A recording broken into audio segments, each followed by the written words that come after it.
Dale. Hola amigos, amigas, espero que estén bien. Bueno, este es nuestro segundo programa de Memento Mori. Hola Boris, hola Tonchi, ¿cómo andan? Hola Seba, ¿cómo estás? Bien, todo bien, tranquilo acá en Temuco, Chile. ¿Cómo Y están, allá Tonchi, muchachos? Washington, ¿cómo anda todo? ¿Todo bien? Un saludo desde Washington. Qué gusto verlos. Y era hora que nos Buenísimo. encontremos de nuevo.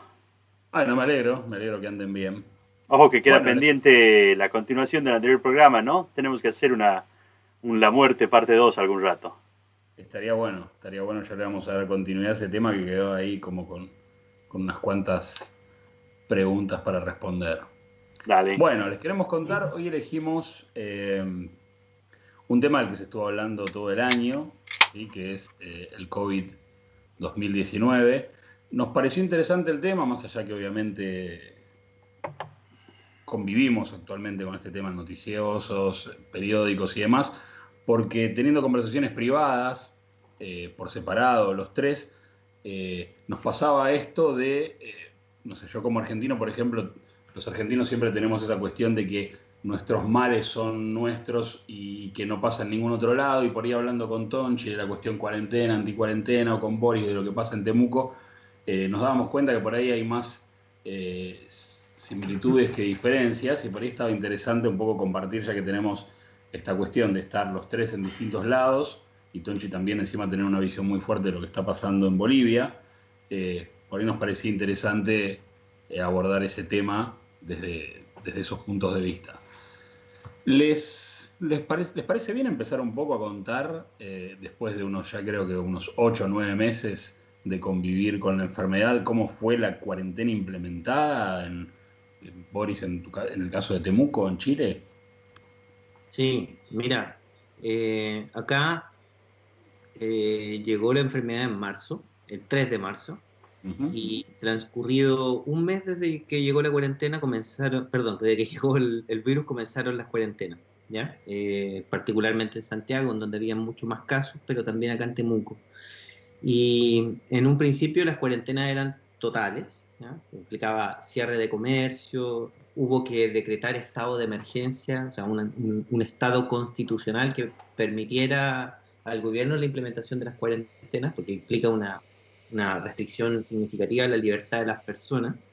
Y a partir de eso, las cuarentenas implicaban no comercio, sin posibilidad de movilizarse, toque de queda a una determinada hora. Y con el paso del tiempo ha ido flexibilizándose, se empezaron como a implementar una serie de etapas. Le llaman, acá hay un plan que se llama paso a paso, ¿ya? Y que son 4 pasos, ¿ya? El paso 1 es en cuarentena, la misma situación que al principio, sin comercios, solo operan servicios básicos.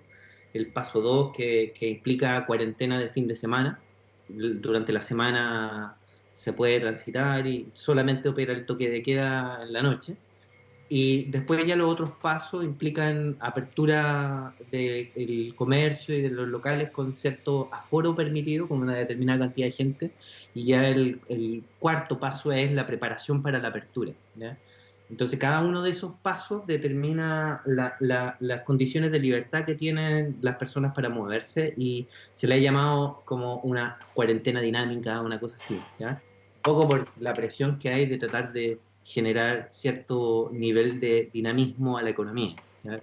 Ese es el foco. Ujú. Y cada cuarentena está especificada en función de determinados números, ¿ya? La cantidad de contagios, la cantidad de casos activos. Creo que esa es la parte fundamental. Casos activos y disponibilidad de camas críticas en el hospital.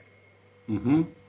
Tonchi, tu caso es interesante porque tenés muy buena información, bueno, primero de Estados Unidos, viviendo en Washington, y además teniendo toda tu familia en Tarija, Bolivia. Por ahí tenés dos lugares, imagino, por ahí contrastantes para contarnos un poco las ambas realidades. ¿Qué nos puedes comentar un poco de los dos lugares? Sí, a ver, comenzando por Bolivia. En Bolivia ha habido un pánico, en mi opinión, quizás desproporcionado, pero el tema del pánico era más que todo por la falta de recursos a nivel camas de hospital para atención de urgencia, ¿no? para, para terapia intensiva. Si vos te ponías a pensar y yo comparaba justamente el nivel de camas en Estados Unidos versus Bolivia, y cuando les contaba a mis amigos aquí que en todo Bolivia había 200 camas de terapia intensiva, por ejemplo, me decían es una locura, como deben estar todos en pánico. Entonces en Bolivia se ha manejado con una cuarentena muy estricta, muy dura, que ya vamos a discutir, supongo, más adelante si ha sido fructífera o no, qué efecto ha tenido en la economía, en la psiquis del ciudadano, del comerciante. Yo creo que ha sido efectos devastadores, pero ha sido una cuarentena muy, muy dura, porque no se conocía mucho sobre esta enfermedad. Y aquí en Estados Unidos se ha dado un poquito lo que dice Boris, de eso de las cuarentenas en etapas. Eso también pasó en Bolivia, pero comenzando con una etapa muy dura que duró mucho tiempo. Aquí se ha dado lo mismo en Estados Unidos, pero ha ido variando estado a estado, y eso es lo interesante. Entonces había como que un tira y afloje, ¿no?, entre los gobernadores demócratas que querían que se cierre el país, se cierre la economía. Yo creo que había intereses políticos muy, muy fuertes y muy de fondo ahí, puesto que si se cerraba la economía, no le daban victorias a Trump, que su bastión y su campaña estaba principalmente basada en su auge económico, en el auge económico que estaba logrando. Entonces, gobernadores muy vocales de California, de Nueva York, han promovido el cierre total y con algunas medidas incluso irresponsables dentro de ese cierre total. Y vos veías gobernadores republicanos del otro lado, en los diferentes estados, porque cada uno tenía su autonomía en cuanto a determinar si se cerraba o no, que eran más relajados, que estaban en las cosas más abiertas. Y creo que el tiempo ha terminado dando la razón a los que han mantenido cierto tipo de cosas abiertas. Hay una segunda ola, como quieran llamarla, aquí en Estados Unidos, que sí están aumentando los casos. Parte es obviamente también porque han aumentado muchísimo los testeos, pero la segunda ola, incluyendo la segunda ola, California y Nueva York y lugares donde se ha aplicado una cuarentena muy estricta, Michigan, de gobernadores claramente antirepublicanos y anti-Trump, han tenido una pandemia mucho más dura, les ha afectado muchísimo más el COVID que a gobernadores de estados que han tenido medidas un poco más relajadas. Aquí en el estado donde yo vivo, yo vivo en las afueras de Washington, en Maryland, ha sido un mix, un punto intermedio, yo creo, entre los dos, pero sí ha habido un tiempo de cuarentena rígida y se ha ido relajando esas medidas. En Tarija, de donde yo vengo, en el sur, han hecho algo muy interesante, han apostado por el testeo masivo, por mucho test, y así es el departamento que ha tenido, si bien un mayor porcentaje de casos per cápita registrados, tiene el menor porcentaje de fatalidades. Entonces eso ha sido muy bueno. Han comenzado a testear muy rápido, han comenzado a aislar, y bueno, eso ha hecho que el colapso de infraestructura de salud no sea tan grave. Ok, perfecto. Bueno, yo les cuento un poco de lo que sigue pasando todavía en Argentina. El primer cierre fuerte fue el anuncio, si no me equivoco, creo que fue el 9 de marzo de las clases, digamos, el cierre de las escuelas, y unos días después, el 14, si no me equivoco, se decretó una cuarentena fuerte de unos 15 días, que ahí sí, digamos, estuvo muy, muy fuertemente acatada por las personas. Empezó también rápidamente el uso de barbijos. El virus empezó a manifestarse más fuerte en lo que acá se llama la zona del AMBA, que es Ciudad de Buenos Aires y Provincia de Buenos Aires.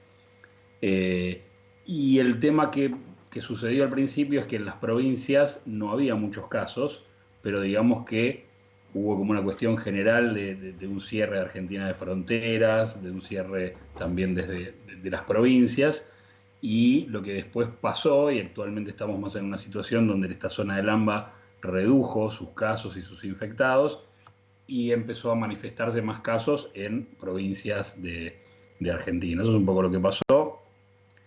Las clases están terminando, los chicos tuvieron un año sin clases presenciales, con lo que implicó eso. Yo soy docente, además de músico, y bueno, fue todo un tema porque también ahí se expuso mucho la cuestión de las desigualdades. No todos los chicos tenían los medios para conectarse, sus computadoras y demás, con lo cual ahí también se vio expuesto a esta cuestión de la desigualdad, ¿no? Por ahí un chico que está en un colegio privado tuvo más seguimiento, la escuela pública por supuesto que intentó hacer lo que pudo, pero muchas veces por ahí los chicos no tienen en sus casas la posibilidad de más de un aparato para conectarse o la velocidad de conexión, etcétera. Con lo cual, digamos, fue todo un tema. La cuarentena fue estricta, yo diría, en las primeras 3 semanas, después hubo todo digamos, una relajación de la sociedad paulatina. Hoy en día, digamos que sí, la gente sigue utilizando el barbijo, pero la cuestión del distanciamiento social y demás ya casi está como, claramente no se está aplicando, por más que, bueno, sí, desde el gobierno insisten en cuidados, etcétera, pero es más una cuestión de, de prevención o de bajar un mensaje que lo que realmente se está dando. Eso es lo que les puedo decir. Pero bueno, coincide un poco, es una mezcla, ¿no? De lo que estuvieron contando ustedes. Básicamente estamos más o Y, menos todos en esa situación. y creo que ha ido pasando que se han ido relajando un poco las medidas a medida también que avanzaba nuestro conocimiento del virus y de cómo se contagiaba y de qué hacía y de qué no hacía. Habían teorías de que si el barbijo funcionaba, si no funcionaba. Recién ha salido un estudio diciendo, donde han hecho una prueba en Dinamarca, con 3.000 personas con barbijo y 3.000 personas sin barbijo para ver la tasa de contagio y ha sido Ujú. exactamente, prácticamente igual, idéntica la tasa de contagio con los dos. Entonces ahora los defensores del barbijo han salido a refutar ese estudio y a decir no, pero el tema es que tú proteges a los otros, a los que no estás, eh, a los que no están, tú no contagias a los demás. Entonces no han hecho Ujú. un estudio todavía así detallado en cuanto se pueda ver realmente la efectividad del barbijo, pero se ha ido relajando, la tasa de mortalidad ha ido bajando, se ha ido controlando mucho con medicina paliativa, yo creo, Ujú. y además viendo también que es una parte de la población que es claramente más vulnerable a complicaciones, ¿no? A Ujú. través del COVID. Ujú. Creo que se produce el efecto de que con el paso del tiempo se empieza a generar cierto nivel de aprendizaje acerca de cómo tratarlo, ¿ya? Ujú.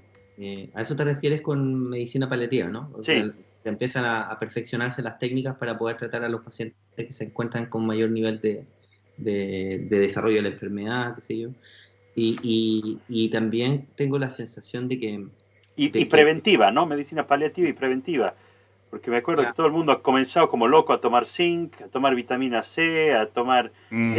cosas que te levanten el sistema inmunológico, ¿no? claro. Ujú. Y lo que pasa es que como hay pocos estudios y es un bicho que se comporta muy raro, porque una cosa hay que convenir que afecta múltiples sistemas, genera síntomas inesperados y extraños, y por lo tanto conocemos re poco de la enfermedad. ¿Ah? Incluso no sabemos cuáles son los efectos de largo plazo, ¿ya? Porque tenemos una idea de que recuerden que cuando recién inició esto se le consideraba simplemente una gripe, ¿ya? Ujú. Pero luego se le ha detectado hasta efectos neurológicos. Entonces, Mm. la capacidad que tenemos actualmente con los estudios que se han elaborado muy rápidamente es escasa para poder determinar efectivamente cuál es el impacto que tiene en la salud en la enfermedad. No quiero decir que porque eso sea así, porque tengamos muy poca información, tenemos que actuar histéricamente, ¿ya? Pero yo creo que Correcto, bien. el efecto de desinfección ha generado una especie de ritual de la desinfección. No hay ningún indicio de si todo ese ritual que se implementa en todos lados tiene algún efecto, pero se hace para poder tranquilizarnos psicológicamente, ¿te fijas? Y nos ponemos Sí. hijos más por una necesidad psicológica. Chicos, y hablando de cuestiones conspirativas y demás, ¿qué opinan de esto? ¿Es un virus creado en un laboratorio?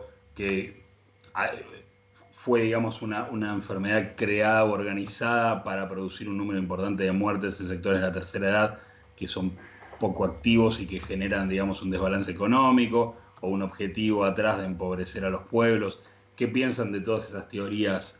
¿Les parece que algo de sentido tiene o que no? Simplemente fue una cuestión que cada tanto pasa, porque han pasado pandemias fuertes en la historia de la humanidad. ¿Creen que fue una enfermedad natural que apareció o están a favor de esas teorías conspirativas? ¿Qué opinan? Dale, Tonchi. Mira, a ver, bueno, yo voy a hacer un salud primero, porque este tema da tela para cortar. Salud, salud, ¿Qué estás querido. tomando vos, Boris? Nada. Ah, ahí tiene. Bueno.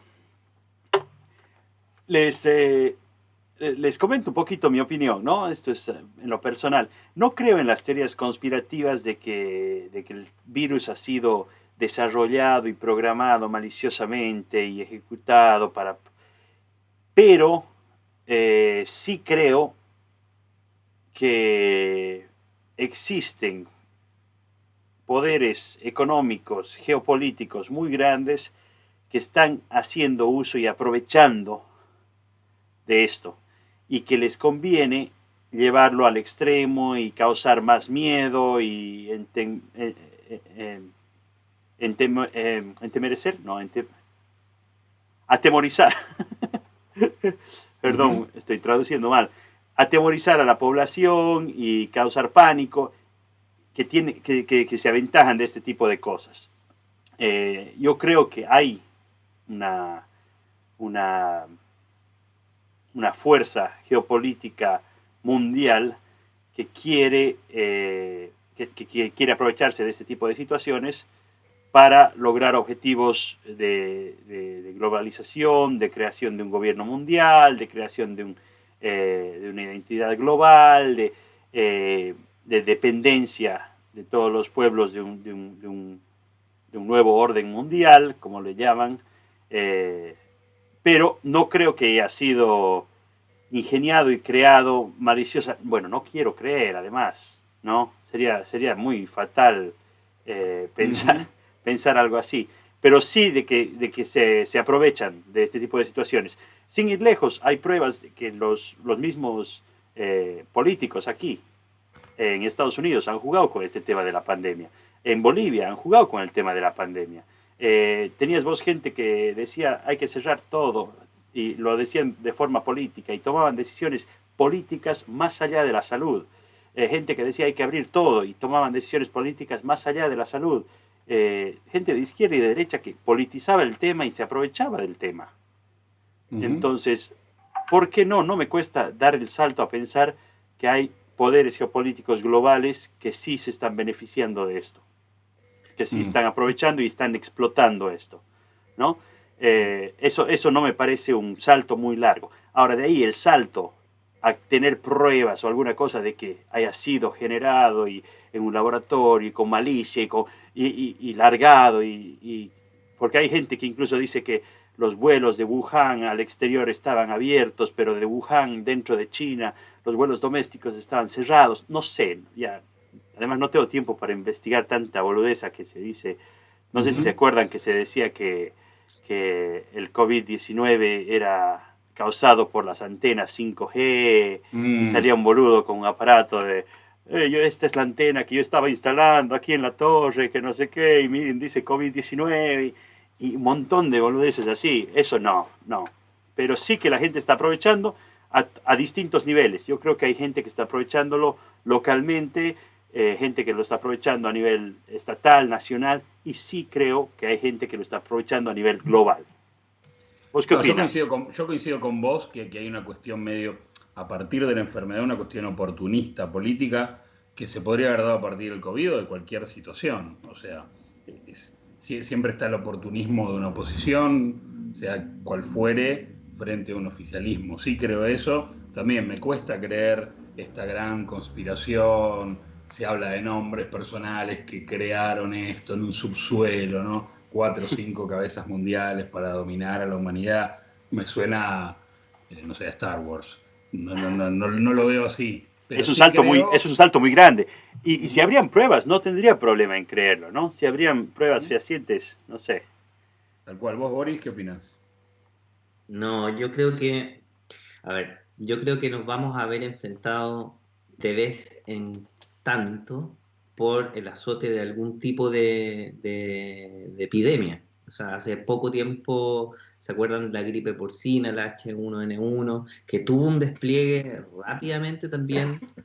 Y yo creo que hay muchos que han quedado en el camino, pero que pudieron haber partido así, el mismo ébola, que tenía ciertas características que no le permitía saltar. O sea, yo creo que estamos, que, que nuestro nivel de tecnología médica ya, no nos permite todavía tomar todas las precauciones para poder evitar que las pandemias se desarrollen y por lo tanto vamos a tener que cada cierto tiempo enfrentarnos a ellas. Y yo creo que los coronavirus, porque me parece que son más de un tipo, eran los candidatos perfectos a extenderse. ¿No? Yo no creo que haya sido algo creado en un laboratorio, algo artificial, destinado a generar qué sé yo, tratar de generar una conmoción a nivel mundial para poder incidir en mercados, qué sé yo. Estoy de acuerdo con ustedes en términos de que los gobiernos y los distintos grupos de poder al interior de los gobiernos o al interior de los estados se aprovechan porque la pandemia y sus efectos es evidentemente una situación política también, no es solamente sanitaria, es eminentemente política, tiene que ver con la toma de decisiones para la administración de recursos y la obtención de los mejores resultados, y ahí están los partidos tratando de quedar en la mejor posición para poder tener réditos electorales, etcétera, ¿ya? Y por lo tanto tiene un efecto político como todo fenómeno. De ahí a, como plantea Tonchi, de que pueda haber una organización de carácter internacional que está tratando con un gran plan maestro que nos permita establecer como este nuevo orden mundial, me parece también un poco exagerado. Yo creo que si es que hay algo que es así, ya está instalado y ese orden mundial está representado fundamentalmente por las empresas farmacéuticas y por una serie de instituciones transnacionales que tienen este impacto, pero creo que también más bien son oportunistas, se aprovechan de una situación dada para poder consolidar el poder. Pero Claro, no creo y eso que es, no. Y una cuestión, Boris habló de enfermedades con las que convivimos o que supimos, la gripe porcina y demás. Tonchi, ¿crees que todavía seguimos transitando el COVID? ¿Todavía siguen estando los contagios? En teoría ya están apareciendo las primeras vacunas. Veremos qué pasa, pero te pregunto, ¿considerás que se exageró su capacidad de daño? sí, totalmente. La respuesta yo creo que ha sido exagerada.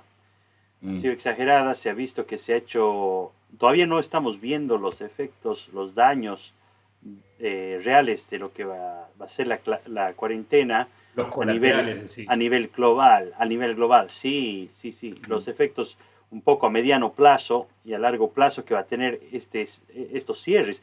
Hay miles de negocios que han quebrado, que están en la bancarrota.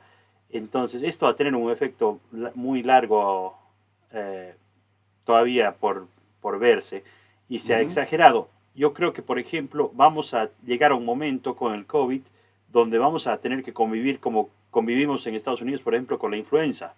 Todos los años yo me hago vacunar de la influencia, les hago vacunar a mis hijas y nos dan una vacuna que va morfando, no morfando, Comiendo. cambiando. Explicándose. Sí, va cambiando su forma. No se dice morfando, se No, dice morfando morfando. es Por comiendo. Ah, varias no, morfando es comer, ¿no? Qué boludo. ¿Y cómo se dice morphing? Bueno, qué boludo que soy. Va también. cambiando y nos dan una vacuna cada año Y a pesar de esa vacuna, y a pesar de que la vacuna es cubierta por todos los seguros aquí, hay centros de vacunación gratis, sigue habiendo entre 50.000 y 100.000 muertes por gripe, muertes por influenza, Sí. al año, todos los años. O sea, y nadie habla de eso y ni hace el show. Aquí estamos llegando en Estados Unidos a los 300.000, desde que ha comenzado, que ya son casi 2 inviernos. Estamos llegando a los 300.000.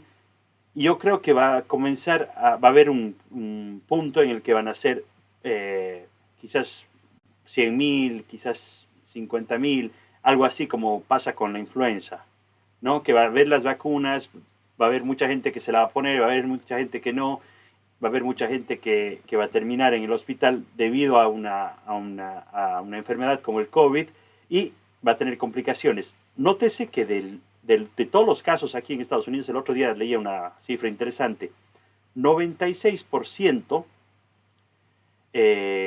94% tenían 2 o 3 enfermedades adicionales al COVID. El 94% de las muertes. 6% solamente tenían menos de 2 enfermedades adicionales. O sea que la causa de muerte era COVID o 2 enfermedades adicionales o menos. Pero del 96% de la población que murió, tenían ellos COVID y 2 o 3 enfermedades más. O sea, COVID, diabetes y cáncer, y murió. Y tenía COVID, hipertensión y diabetes, y murió. Entonces, era gente que estaba con un sistema inmunológico comprometido en su gran mayoría. Y además la media, el medio la mediana de la edad de muerte está por encima de la expectativa de vida en Estados Unidos, que es también un dato interesante para analizar a la hora de no ser alarmista. Obviamente, yo he tenido mucha familia cercana que ha estado enferma, por la que hemos estado rezando, por la que hemos estado unidos en oración, algunos familiares que se han complicado bastante y es difícil, ¿no? Estar ahí, estar viviendo ese tema de manera muy cerca. Pero si te vas a lo frío de las estadísticas, es algo con lo que vamos a tener que convivir y yo pienso que eventualmente va a pasar como pasa aquí con la influenza. Boris, escúchame, me parecía importante por ahí para virar también para otras cuestiones, sobre todo tu posición por el lado de la psicología. ¿Qué opinás? Que un poco en charlas que tuvimos me contabas que en Chile fue exactamente igual. ¿Qué opinás de esta situación de chicos, niños, niñas que han tenido un año entero sin la cuestión presencial de clases? ¿Crees que puede afectarlos de alguna manera? ¿Te pareció coherente? ¿Crees que fue exagerado? ¿Qué opinas de eso? Yo creo que, a ver, es bien compleja la pregunta porque sin duda que afecta, ¿ya? Sin duda que afecta. El hecho de no tener clases presenciales, el hecho de no tener contacto con tus compañeros, lo que genera es una conmoción en el proceso de aprendizaje, ¿ya? Y probablemente los países que han optado a tener restricciones al ingreso a los colegios respecto de los que no han tenido esas restricciones van a presentar una brecha. Eso es lo que yo creo que va a ocurrir, una brecha educativa, porque el tipo de formación que se entregó a distancia fue formación de emergencia, ¿ya? No es que hubiéramos tenido el tiempo para poder estructurar y generar una planificación formativa, capacitar a los profesores, estructurar un plan de formación a distancia, porque no es simplemente prender la pantalla y hacer clase y trasladar lo que enseñáis en el colegio a lo que enseñáis a través del computador. Hay toda una estructura didáctica que tú no alcanzas a traducir, ¿ya? Y yo creo que todo esto va a implicar un rezago, Sebastián. Imagínate No, un paréntesis. a mí me pasó como docente, teniendo todo el año virtualmente a los chicos, Sí, la motivación, sufrieron mucho el aspecto motivacional, la imagen. Esto fue una cosa llamativa que les comparto. Costaba mucho que prendan la cámara y a veces costaba que los chicos pongan su cara, a veces ponían de su frente para arriba. Es loco eso, ¿no? Pero también como la presencia de la cámara, y bueno, obviamente también la concentración, el espacio de concentración es menor. De hecho, digamos, las clases virtuales no se podían dar la cantidad horaria, la misma cantidad horaria que ellos tenían presencialmente, supongan, no sé, un secundario de doble jornada, es de 7:30 de la mañana a 4:30 de la tarde, con un bache de 1 hora al mediodía, y eso no se podría replicar virtualmente. Sí, Imposible mantener esa y un atención. paréntesis les hago ahí para que, antes de que Boris continúe, ¿sabían que en Bolivia han aprobado a todos por decreto y han terminado el año escolar? No me acuerdo en qué mes ha sido exactamente de la pandemia. En plena cuarentena han decidido por decreto aprobar a todos. Yo tenía primitas, sobrinitas que estaban en el año de la promoción, en el último año de colegio, que han salido bachilleres por decreto. Mm. No hubo pruebas, no terminaron las clases porque dijeron que era insostenible la educación a distancia y decidieron a todos los de ese año aprobarlos por decreto. Imagínate la brecha, o sea, ni siquiera han intentado el tema virtual, ¿no? Mm. Imagínate cómo se ha puesto eso. Aquí en Estados Unidos, para dar más tela que corte Boris, los colegios en centros demócratas, los colegios públicos todos cerrados, todos virtuales, ahora se están dando cuenta y están comenzando a abrir, los colegios privados abiertos, presenciales, con muchas medidas de seguridad. Ha habido muchos estudios que prueban que la población de la juventud y la niñez son los menos afectados en cuanto a la fuerza de los efectos del COVID-19 y, y han decidido abrir presencialmente. Mis hijas van al colegio, les miden la temperatura, nosotros le medimos la temperatura en casa todos los días, les miden la temperatura al llegar al colegio. Si es que presentan síntomas, pueden seguir la clase de manera virtual, tienen la opción, digamos, virtual, gracias a Dios. Y bueno, tengo una historia de una enfermera que la veía a mi señora, tenía a su hijito que estaba en 4º grado básico aquí en Estados Unidos. Y me dice, yo no soy católica, pero lo he metido a mi hijo a un colegio católico privado porque, porque ya no podía más él no ir a clases. Y cuando le contaba que iba a ir a un colegio presencial, se ha puesto a llorar de emoción, chiquito de 4º básico, ¿no? Ujú. Porque sabía del esfuerzo que estaba haciendo su mamá para que vaya al colegio. Es algo muy Ujú. fuerte para los Ujú. niños, Boris. Boris, y volviendo un poco a esta cuestión que yo creo por ahí está emparentada. Acá en Argentina se habla como de una nueva normalidad. No sé si escucharon como esta terminología post-COVID, como una nueva manera de vincularse, como que ciertos aspectos en la vinculación, en el contacto entre la gente va a cambiar, que esto va a ser un antes y un después. ¿Coincidís? ¿O crees que viene la vacuna, a la larga en unos meses soluciona y volvemos a la vida anterior? Oye, me voy a aprovechar de la pregunta para terminar dos ideas, Mm. ¿ya? La primera idea es que yo no concuerdo con que el COVID tenga un efecto en la salud de las personas similar al de una influenza, ¿ya?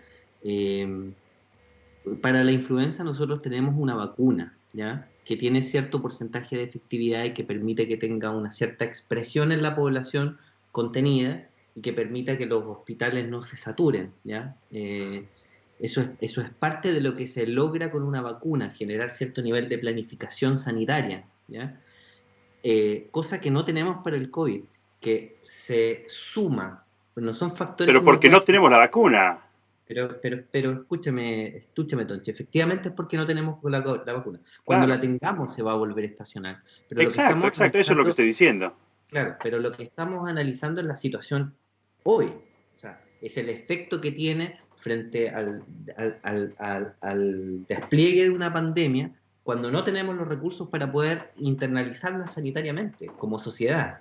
Hoy día no tenemos los recursos, se están trabajando los recursos. Mientras eso no ocurra, no puedes compararla con una enfermedad en que nosotros ya contamos con las herramientas para poder. No sabemos. Vos te refieres a lo que yo decía que era exagerado? Déjame plantearlo, Tonchi, para que quede claro la propuesta. Lo primero es, no podemos hacer la comparación porque están en condiciones, están en condiciones diferentes de implementación. Segundo, no se puede hacer un análisis descontextualizado de las capacidades sanitarias del contexto, ¿ya?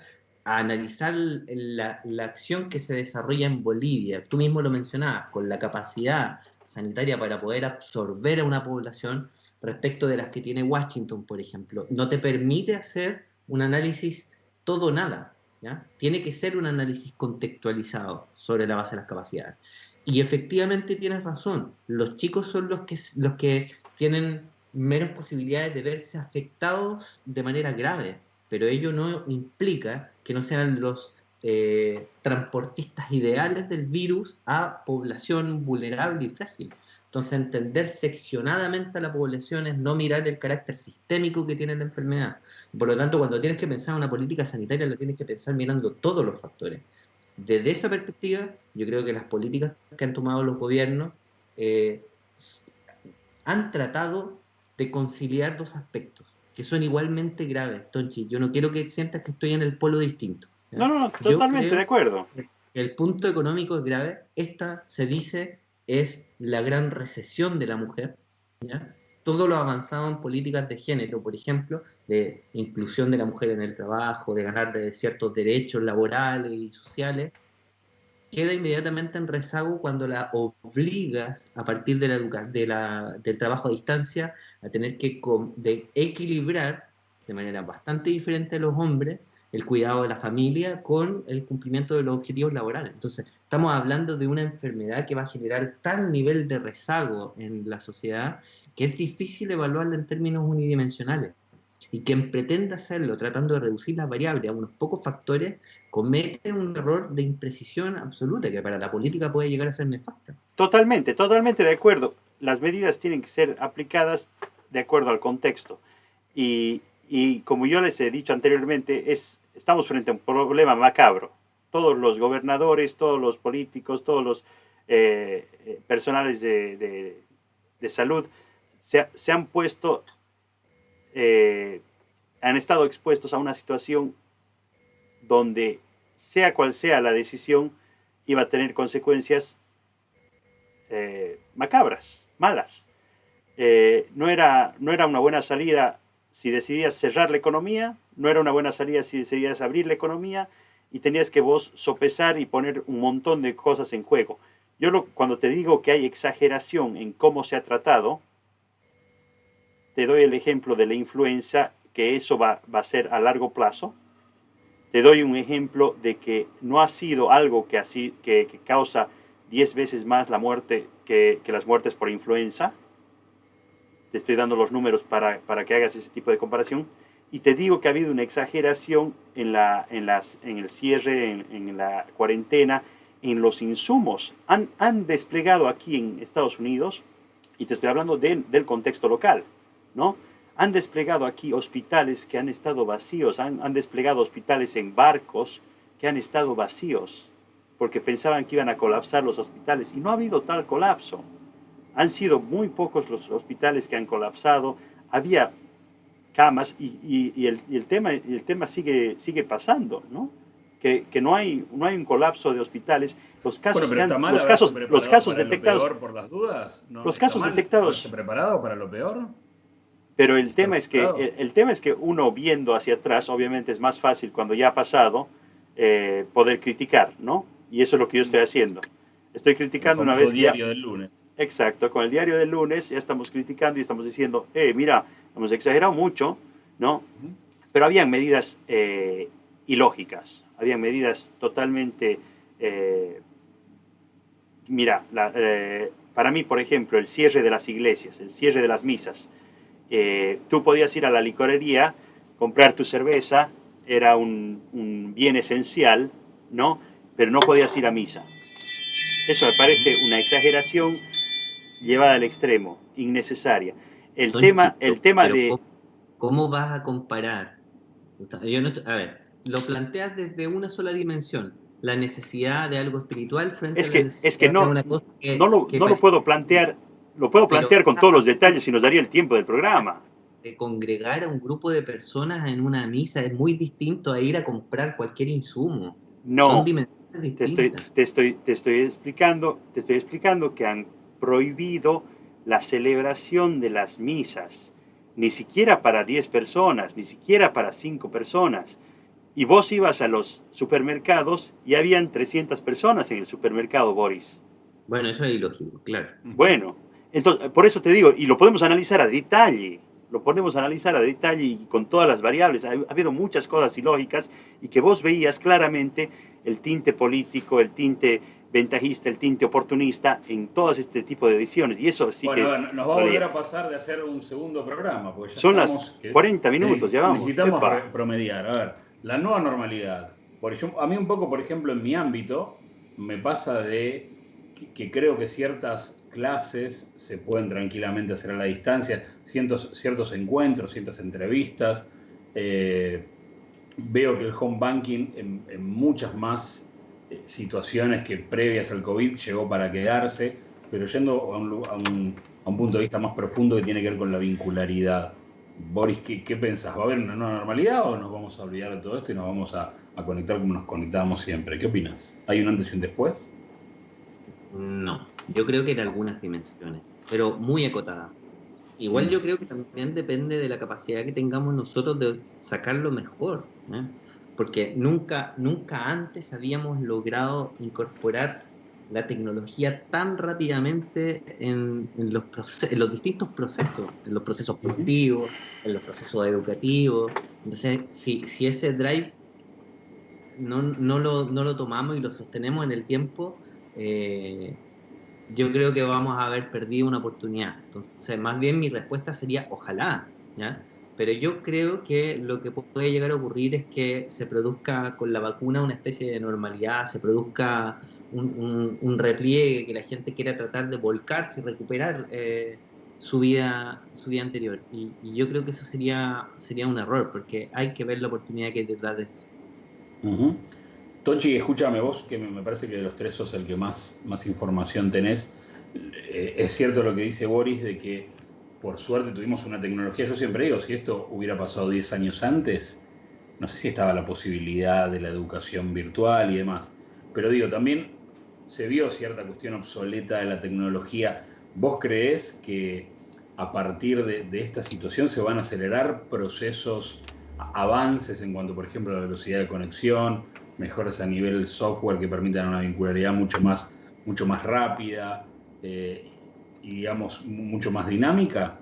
¿O crees que por ahí van a seguir con los tiempos que quizás fue como un paréntesis donde sí se puso todo lo que se podía poner en este momento y que obviamente después van a seguir con ritmos normales? ¿O crees que esto va a ayudar a potenciar rápidamente un desarrollo tecnológico? Estoy totalmente de acuerdo con lo que ha dicho Boris, que ha sido en tan poco tiempo, en tan corto tiempo, un nivel de aceleración tan rápido tecnológicamente para adaptarse, y al que las mismas empresas tecnológicas han tenido que responder en tiempo récord. Acuérdense que hace un año nadie conocía qué era Zoom. O sea, dense cuenta de esa pequeña frase. El tema de que Zoom, por ejemplo, haya crecido tantas veces en el mercado, de que haya tenido que adaptarse y responder a cosas como fallas de seguridad, como gente que se entraba a los Zooms de los niños, no sé si han leído las noticias, cuando habían clases y han tenido que responder a todo ese tipo de tecnologías con una manera mucho más acelerada, el nivel de tecnología con el que se ha acelerado la creación de la vacuna. es otra cosa impresionante. Cuando comenzó la pandemia, acuérdense también que decíamos, la vacuna tira para unos 3, 5 años. Ese era el tema de charla, digamos, en las reuniones normales. Y se ha conseguido cosas en tiempo récord. El gobierno de Estados Unidos ha metido muchísima plata con esta operación Avispa, que le llaman. A muchas de las empresas farmacéuticas les ha financiado parte de la investigación.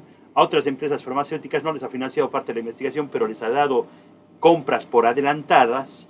Por ejemplo, a Pfizer le ha comprado 1 millón de vacunas, así por adelantado, 1 billón de vacunas, creo, por adelantado, 1.000 millones, ¿no? En número, en número latino. Pero entonces ha acelerado el tema y ha habido una respuesta de las empresas farmacéuticas también súper acelerado. Creo que esa respuesta ha mostrado, como dice Boris, la capacidad que tenemos de responder a estas, como sociedad, a este tipo de eventos y ha llegado para quedarse. O sea, ha llegado para acelerar esa pendiente. No creo que decline. Creo que va a haber cada vez más aceleración, más tecnología, más investigación y a ese ritmo tan acelerado. Yo los quiero dejar con un dato positivo, quizás antes de concluir mi participación, porque ya estamos en los 45 minutos, creo. Los suicidios aquí han aumentado en toda la población en general y han bajado en los adolescentes. Los adolescentes, y voy a buscar la estadística porque me la ha pasado un amigo, la voy a tratar de poner ahí en el vínculo porque es un dato positivo. Ha disminuido el índice de suicidios en adolescentes en Estados Unidos y muchos estudiosos creen que es por el tiempo que se vieron obligados a pasar los adolescentes con los papás. Mirá vos. Debido a la pandemia. O sea que no todo es malo. Está bien. Bueno, nos vamos con una luz, de esperanza. Seba, el suicidio tiene que ser entonces otro tema. Veremos, podemos encararlo. Podría ser, ¿no? Podemos hacerlo parte de la muerte, parte 2. Al que pocos se animan a tocar, porque siempre está esa cuestión cercana de no caer en apología y demás, pero podemos hacerlo.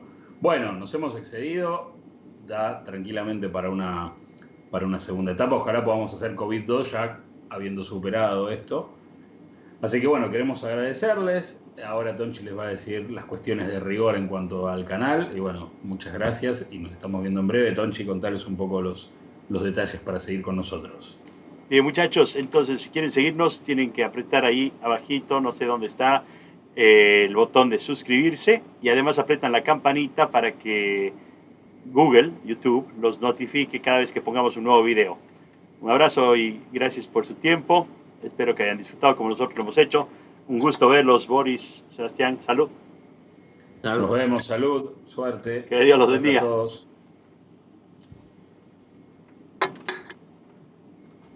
Chao, chao.